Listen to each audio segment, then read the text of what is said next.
안녕하세요. 이제 설 명절이 다가오고 있습니다. 여러분들에게 비타민 B의 독성? 좀 제가 지금까지 이야기했던 거랑 반대편에 있는 말인데요. 이 부분에 대해서도 제가 좀 상세하게 설명을 해드리면 좋겠다 싶어요.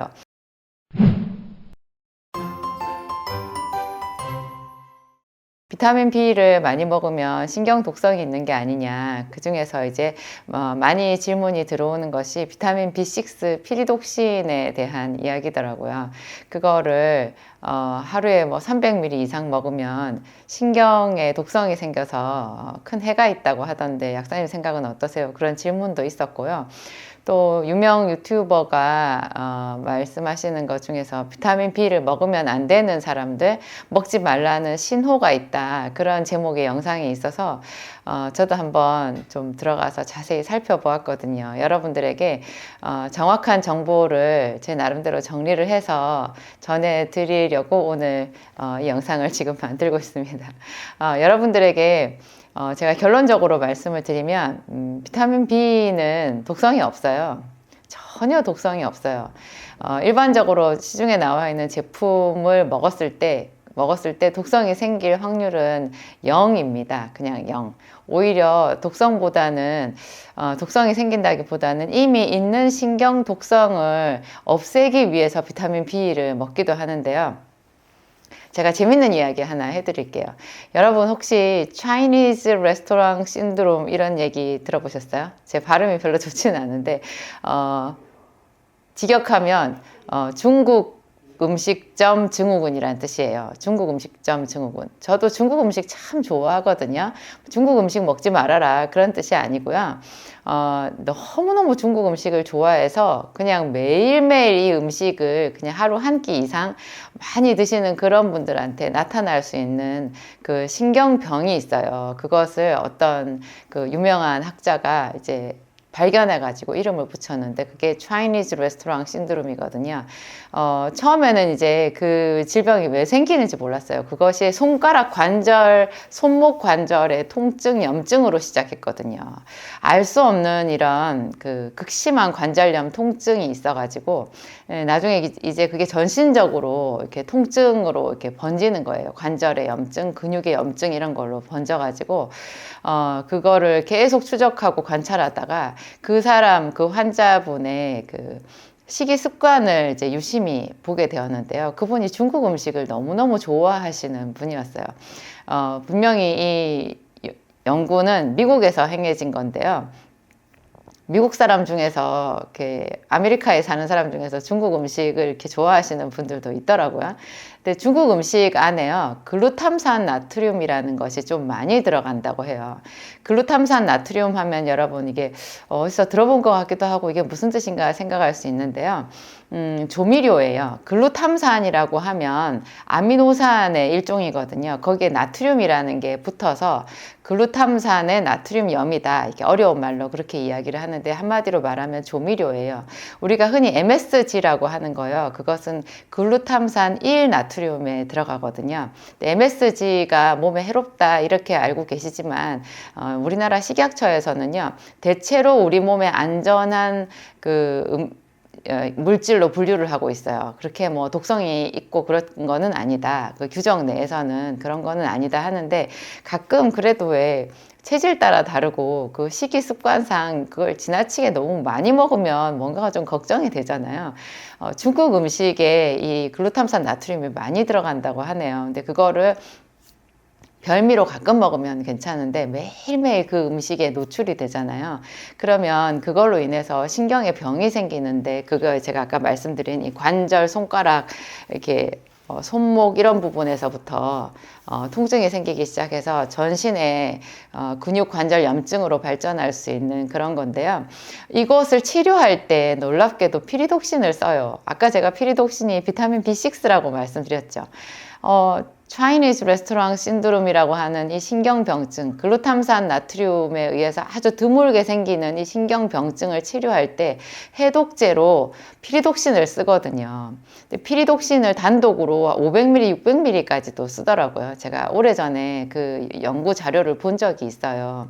요즘에 새삼스럽게 사람들이 제 거 비타민 B100을 가지고 신경독성을 얘기해서 제가 그냥 좀 웃음이 났어요. 여러분 걱정 하나도 안 하셔도 되고요. 오히려 이렇게 제가 아까 말씀드린 그런 통증 있잖아요. 뭐 손가락 관절 통증뿐만 아니라 전신의 근육통이나 관절통이나 뭐 통증이란 모든 통증에는요, 제일 기본적으로 써볼 수 있는 것이 사실은 진통제보다도 이 비타민 B군이에요. 근데 B는 B6 피리독신만 단독으로 쓰거나 또 B9번은 여러분 엽산이라고 해서 기형아 예방, 그래서 임신하신 분들 엽산, 폴산이라고 하는 그거 꼭 먹어야 된다는 거 아실 텐데요. 그게 B9번이거든요. 또 B1번은 티아민, 치아민이라고도 하는 피로회복 물질이잖아요. 또 B2번은 리보플라빈이라고 하는 아주 노란색 그 가루 성분의 그 이제 비타민인데요. 이거는 또 지질 대사에 필수적이고요. 비타민 B3번도 마찬가지예요. 이것도 피부 비타민 B3번 니코틴산 아미드가 부족하면 아주 심각한 피부 질환에 걸릴 수 있거든요. 근데 이런 거를 따로 생각하는 게 아니라 B는 그냥 1번부터 12번까지 고루고루 다 고함량으로 들어있는 것. 그래서 제가 B100이라고 하잖아요. B1도 100ml, B2도 100ml, B3번도 100ml, 그리고 뭐 B9번이나 B12번 이런 것도 500씩 들어가 있는 거. 그건 이제 마이크로그램으로 계산을 하는데요. 그냥 우리는 쉽게 B100이라고 부르면 돼요. 100, 어떤 거는 500 이렇게 되어 있는 그 B100단위 그 제품을 먹으면요. 우리 몸에 생기는 이런 그 여러 가지 화학 조미료라든지 또 염증으로 인해서 생기는 통증의 제1차적인 선택 치료제가 될 수 있어요. 이 허접한 비타민이요. 병원에서 처방하는 그 전문의약품으로 되어 있는 진통제, 소염제보다도 더 효과적인 치료제가 될 수 있다는 거 제가 여러분들한테 너무 귀중한 정보라 항상 제가 이거 기본으로 깔고 여러분들한테 말씀드리잖아요. 사실 저는 제 체질적으로는 비타민 B의 효과를 저는 별로 많이 보지는 못했거든요. 근데 제 체질이 중요한 게 아니라 제가 약국에서 만나는 수많은 사람들의 일반이 가장 더 중요한 거잖아요. 그 사람들 중에서 비타민 B를 먹고 효과를 별로 못 본다는 분들이 드물어요. 대부분은 효과를 많이 보고, 또 B는 너무 좋은 점이 싸요. 값이 싸고, 또 그거를 활성형이다 이렇게 해서 좀 고급형으로 나와 있는 것도 있는데요. 저도 그런 게 더 좋겠지 생각했었거든요. 근데 활성형 의미가 없더라고요. 괜히 비싸기만 하고, 그리고 이 활성형이라는 것이 오히려 위장장애가 더 있어요. 그래서 그냥 비활성형, 제 이름으로 나와 있는 B100은 비활성형이거든요. 그걸로 함량을 높여서 최소한 하루에 한 알 내지는 저는 2알까지도 복용하시라고 말씀을 드려요. 그래서 아침, 점심 이렇게 한 알씩 먹으면 피로회복이나 여러 가지 염증 예방이나 또 어린아이들 성장 촉진, 알약을 먹을 수 있는 어린아이들은 다 그냥 비타민 B가 최고로 좋은 키 크는 약, 집중력 좋은 영양제가 될 수 있어요. 노인들한테는 노폐물이 적게 생기게 제독 효과가 있는 거고요. 콜레스테롤 수치가 높은 사람들한테도 B가 꼭 필요하고, 간이 나쁜 사람들 있죠. 간 치료할 때 병원에서 처방받는 어떤 약보다도 비타민 B가 더 중요해요. 그래서 비타민 B와 비타민 C 고용량을 간 치료할 때 반드시 같이 복용하면 병원에서 처방받는 약을 먹는 기간을 훨씬 줄일 수 있어요. 그리고 제가 오늘 맘먹고 여러분들한테 말씀드릴 게 있는데, 그게 바로 비타민 B17번이라고 나와 있는 게 있어요. 그 이야기예요. 비타민 B는요, 1번부터 12번까지가 다거든요. 중간에 뭐 B4번이나 이런 거는 없어요. B8번 이런 건 없거든요. B7번은 우리가 B7번이라고 잘 안 하고 비오틴이라는 이름으로 잘 쓰는데요. 그냥 이 정도예요. 또 비타민 B11번은 제가 못 봤어요. 근데 1번부터 12번까지 그 안에 있는 그 종합 제제로 딱 먹으면 되는데 그거 말고 17번이라는 게 있어요. 그럼 12번보다 바깥에 있잖아요. B17번 이건 뭐야? 그렇게 보는데 B17번을 자세히 보는 사람들은 혼란이 생길 수가 있어요. B17번을 항암제로 쓴다고 하거든요. 이제 뭐 정통의학에서 쓰는 거는 아니고 이제 대체의학을 하거나 좀 모험을 좋아하시는 분들, 좀 개척자 정신을 가지신 분들이 이제 비타민 B17번이라고 분류된 그 성분이 항암 작용이 있다 그래가지고 상당한 관심을 보이고 그에 대한 연구 자료가 나와 있는데요. 여러분 오해하시면 안 돼요. 이거는 사실은 B17번은요 비타민이 아니에요. 왜 여기다가 비타민이라는 이름을 붙였는지 모르겠는데요. 이것은 제가 말하는 비타민 B가 전혀 아니고요. 우리가 시중에서 접할 수 있는 비타민 제품에는 B17번이 들어갈 수가 없어요. 들어가 있지를 않으니까 아예 이 B17번에 대해서 걱정은 안 하셔도 돼요. 이게 항암 효과가 있다고 하면서 한편으로 독성이 크거든요.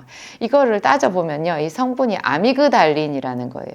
저는 약학을 공부해가지고 대학교 다닐 때 아미그달린 그거 별로 안 좋은 성분이었는데 독성이 있었던 것 같은데 그게 뭐지? 이거 무슨 생약의 무슨 성분이었는데 그 생각만 딱 들더라고요. 아미그달린 살구씨의 성분이에요.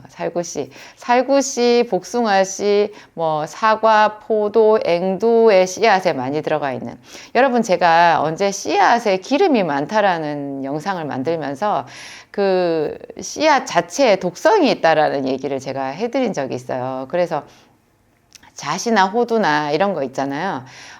필수적인 뭐 여러 가지 필수 아미노산도 있고 또 좋은 기름도 있어가지고 견과류 좋아해서 이렇게 먹는 분들, 약처럼 먹는 분들이 있는데요. 그거 많이 먹으면 독성이 있어요. 왜냐하면 씨앗은 종자잖아요. 이 종자는 이렇게 자기를 보호하기 위해서 많이 먹지는 못하게끔 자기 방어 물질을 그 안에 넣어 두었어요.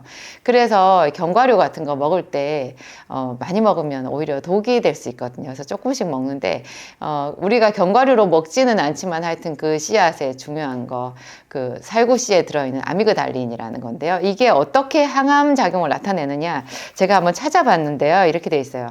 암세포에만 존재하는 베타글루코시다제라는 효소가 있어요. 이 베타글루코시다제에 의해 가지고요. 그 사이안화 수소라는 게 이렇게 유리가 된대요. 사이안화 수소.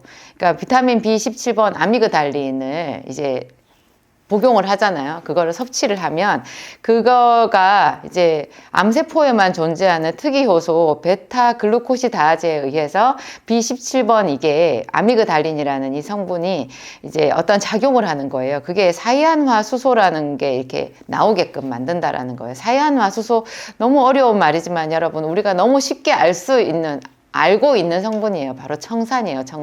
청산가리 아시죠? 그거 맹독이잖아요. 그런 성분을 유리시킨다는 거예요. 그래서 암세포가 지독에 지가 죽게끔 그렇게 하는 작용이라는 거죠.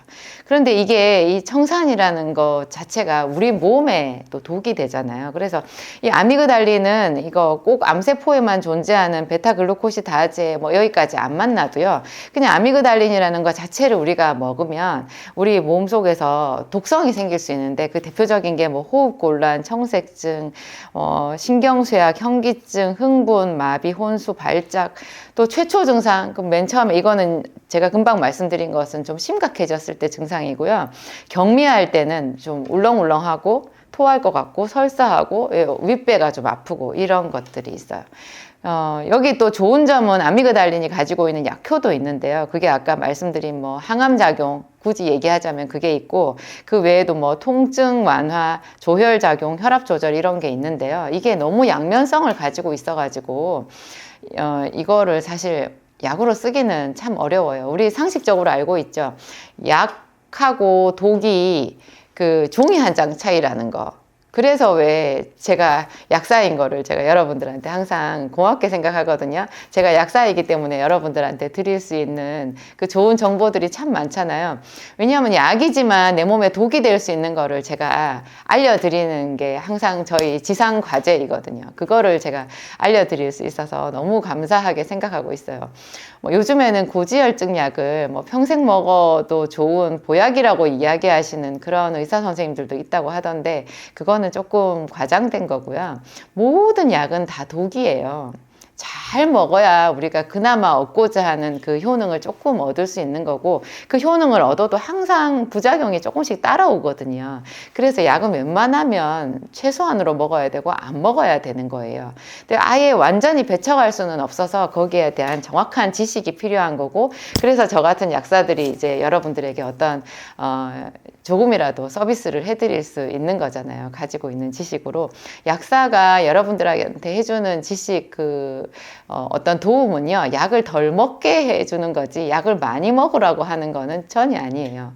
웬만하면 약 안 먹고 식이요법, 운동요법으로 자기 건강을 지키게끔 저희가 가이드를 해드려야 되겠죠. 중복해서 약을 먹거나 잘못 약을 먹으면 안 되니까. 근데 그런 관점에서 봤을 때 이 아미그달린이라는 거는 그냥 잊어버리시면 돼요. 이거는 비타민도 전혀 아니고, 이것을 비타민이라고 하니까 제가 설명드리는 비타민 B100 속에 이게 들어있는 줄 알고 또 오해를 하셔가지고 댓글로 남기신 그런 분들도 계시더라고요. 그래서 제가 언젠가 이 설명을 꼭 해드리리라 그렇게 계획을 하고 있었는데, 하여튼 그렇습니다. 비타민 B17번 아미그달린, 이것은 비타민이 아니다.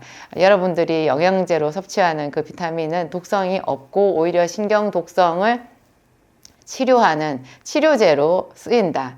그렇게 치료제로 쓸 때도 비타민 B6, 피리독신을 단독으로 쓰지 않고 B가 고루고루 다 들어있는 1번부터 12번까지 고루고루 들어있는 고함량 제제 B100을 복용해야 된다. 오늘 거기까지 저의 주 내용이었습니다.